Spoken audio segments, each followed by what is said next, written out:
दिसंबर की ठंडी सुबह थी। न्यूयॉर्क की सड़कों पर बर्फ की हल्की परत जमी हुई थी। हर ओर क्रिसमस की रौनक थी। लाल, हरे और सुनहरे रंगों की रोशनी, स्टोर की खिड़कियों में चमकते हुए सांता क्लॉज और हवा में घुली हुई दालचीनी और कॉफी की खुशबू। इसी शहर के डाउनटाउन इलाके में एक बड़ी अकाउंटिंग फर्म थी, विल्सन एंड ब्रैडफोर्ड। इमारत की 14वीं मंजिल पर काम करती थी मार्लिन एंडरसन। मार्लिन 29 साल की, सुनहरे बाल, हल्की नीली आंखें और चेहरे पर हमेशा बनी रहने वाली एक शालीन मुस्कान। वह उन लोगों में से थी जो अपने काम से ज्यादा अपने सलीके और ईमानदारी के लिए जानी जाती थी। आज ऑफिस कुछ ज्यादा ही चमक रहा था। हर डेस्क पर छोटी छोटी क्रिसमस लाइट्स, कहीं घंटियां लटक रही थीं, तो कहीं मिनिएचर स्नोमैन और सबसे खास सीक्रेट सांता।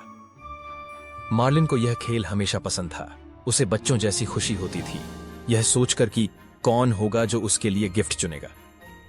जब वह अपनी डेस्क पर पहुंची तो उसकी कुर्सी के पास एक काला डिब्बा रखा हुआ था।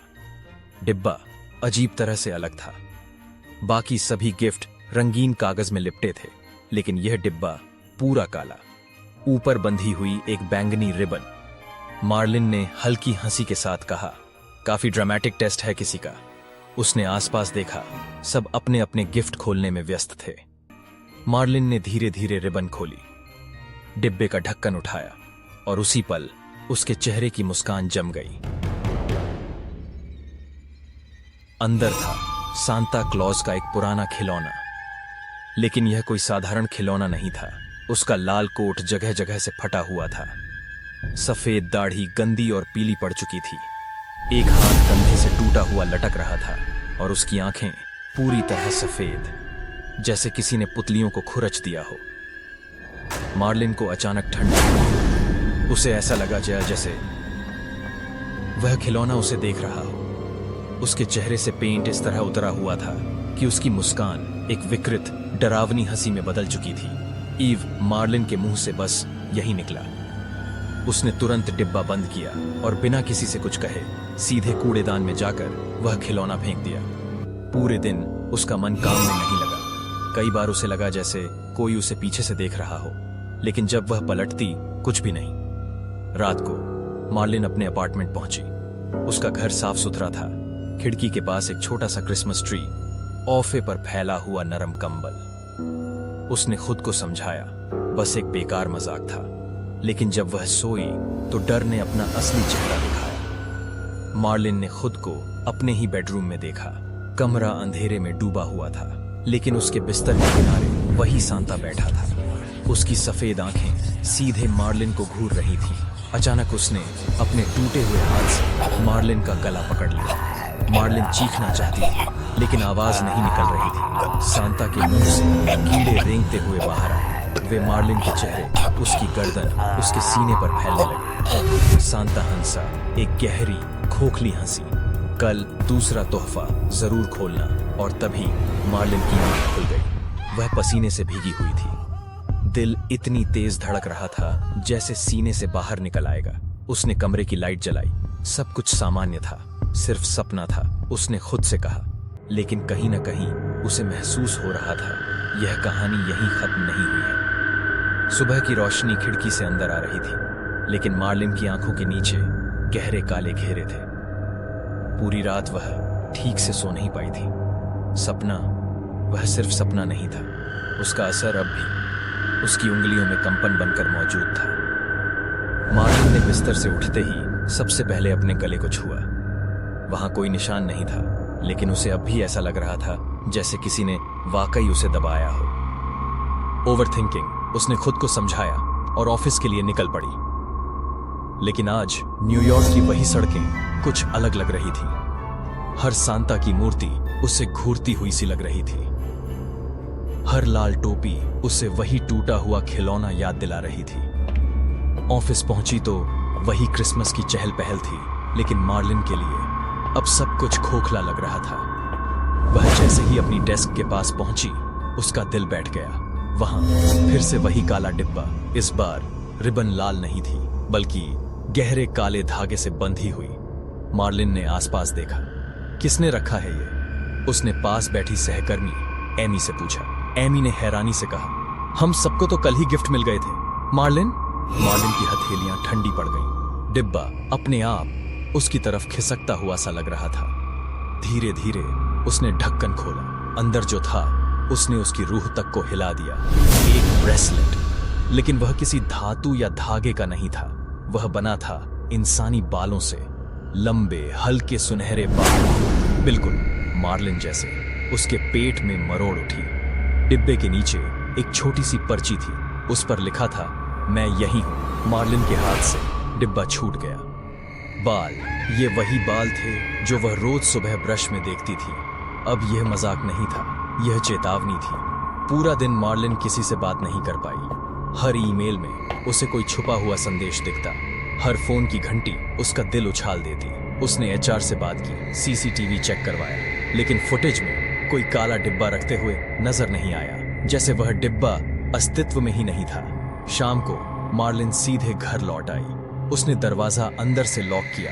घर में हल्की सी अजीब सी बदबू थी, जैसे किसी गीली मिट्टी की। उसने सोचा शायद बाहर की हवा होगी। रात करीब 11:30 बजे लिविंग रूम में सिर्फ क्रिसमस ट्री की लाइट्स जल रही थी। मार्लिन सोफे पर बैठी टीवी देख रही थी कि तभी खिलखिलाती हंसी, वही हंसी जो उसने सपने में सुनी थी।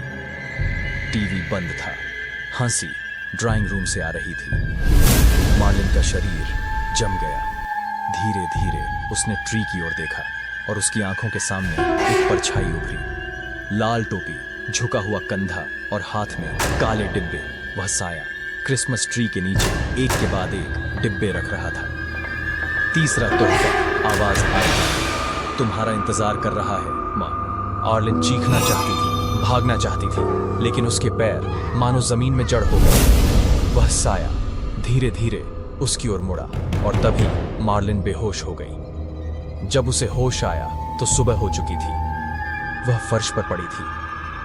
क्रिसमस ट्री टूटा हुआ था, लेकिन वहां कोई डिब्बा नहीं था, न कोई परछाई, न कोई निशान। मार्लिन रोने लगी। अब उसे समझ आ चुका था, यह सब उसके दिमाग का खेल नहीं था। कोई था जो उसके बहुत करीब था और वह अभी रुका नहीं है। सुबह की धूप मार्लिन की आंखों पर पड़ी, लेकिन उस रोशनी में कोई गर्माहट नहीं थी। उसका शरीर अब भी फर्श पर पड़ा था, ठंडा।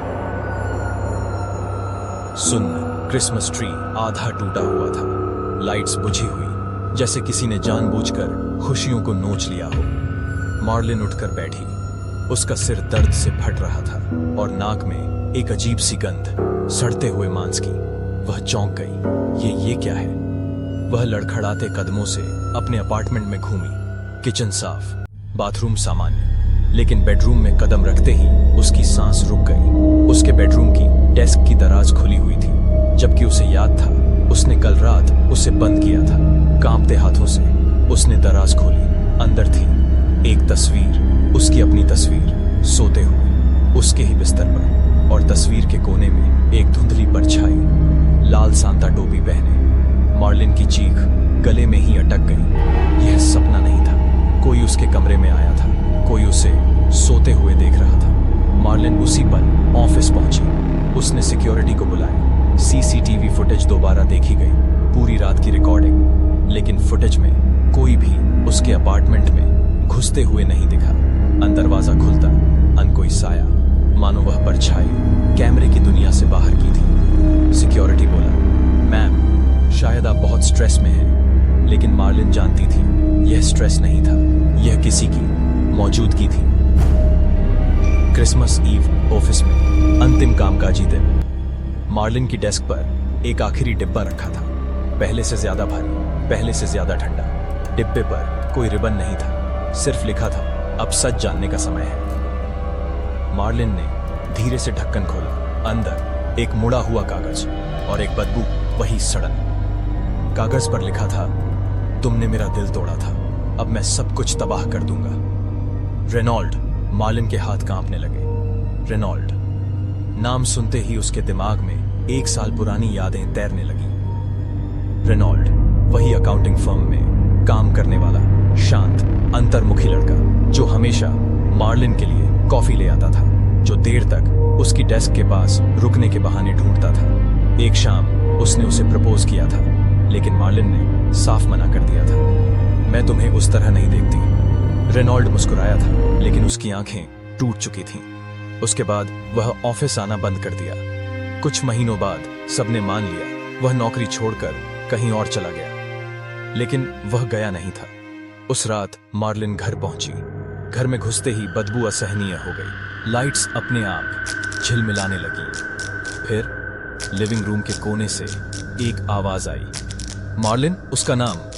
वह मुड़ी और सामने रेनॉल्ड खड़ा था, लेकिन इंसान नहीं। उसका शरीर आधा सड़ा हुआ, चेहरा गल चुका, आंखें खाली गड्ढे। उसने वही सांता टोपी पहनी हुई थी। मैं यहीं था, उसने कहा, तुम्हारे गार्डन में, हर रात तुम्हें देखते हुए। मार्लिन रो पड़ी। मैंने तुम्हें मारा नहीं, मैंने बस मना किया था। रेनॉल्ड की आवाज गूंजने लगी। तुम्हारे मना करने से मैं मर गया था मार्लिन। मैंने खुद को तुम्हारे गार्डन में जिंदा दफना लिया, और अब क्रिसमस पर मैं अकेला नहीं रहूंगा। मार्लिन पीछे हटी, लेकिन दीवार से टकरा गई। रेनॉल्ड आगे बढ़ा। कमरा ठंडा हो गया, सांस लेना मुश्किल। सुबह जब पुलिस पहुंची, मार्लिन सोफे पर मृत पाई गई। चेहरे पर डर जमी हुई थी। घर में कोई तोड़फोड़ नहीं, सिर्फ टूटा हुआ क्रिसमस ट्री, उसके नीचे कई काले डिब्बे और एक आखिरी नोट, मैरी क्रिसमस, मार्लिन और रेनॉल्ड की तरफ से।